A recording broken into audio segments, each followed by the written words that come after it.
Salam əziz izləyicilər. Bugünkü videoda mən sizi dövriyyə nasosu ilə tanış eləmək istəyirəm. Deməli, bu təxnə deyirlər, ulitka deyir ruslar. Hər nə deyirlər, desinlər, bilirsiniz də bu rotor fırlananda su bunun içindən axıb gedir. Yəni su hərəkətini formalaşdıran bax bu rotor və bu çanaqdır.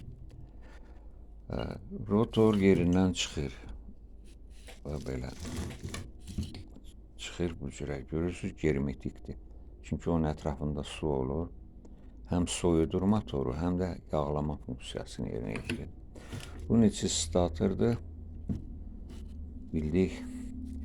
Bax, bunu arxadan görünür, bax bu detal, bu maraqlı detaldır.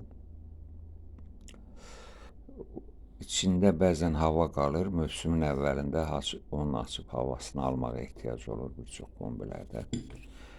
Onu açmaq və üstəgəl rotoru fırladıb baxmaq lazımdır. İlişməyib ki, yapışmayıb ki.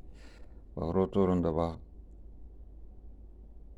o ucu, orada atverka salmağa yeri var. Atverkanı salıb azca üzbüzə fırladırsınız. Əmin olursunuz ki, rotor fırlana biləndir, paslanıb yapışmayıbdır.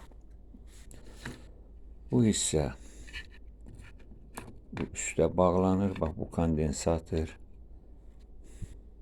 Bax, bu kondensator görürsünüz, burada yerləşir bunun üzərində. Bu nədir? 220 volt gərginliyi qoşmaq üçündür. Onun razyomudur. Burada bax, bir dənə gördüyünüz kimi переключатель var. O sürətləri tənzimləyən, onunla sürət tənzimlənir. Bax, bu qırmızı onu fırladır. Birinci, ikinci, üçüncü pillə sürətlər var. Sürətlər onunla tənzimlənir. Tanışlıq üçün məncə bu bəsliyi sökməyi göstərdim.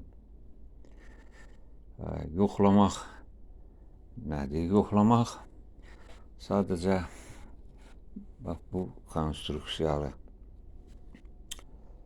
nasoslarda bu kondensatorun tutumunu yoxlamaqdan ibarətdir.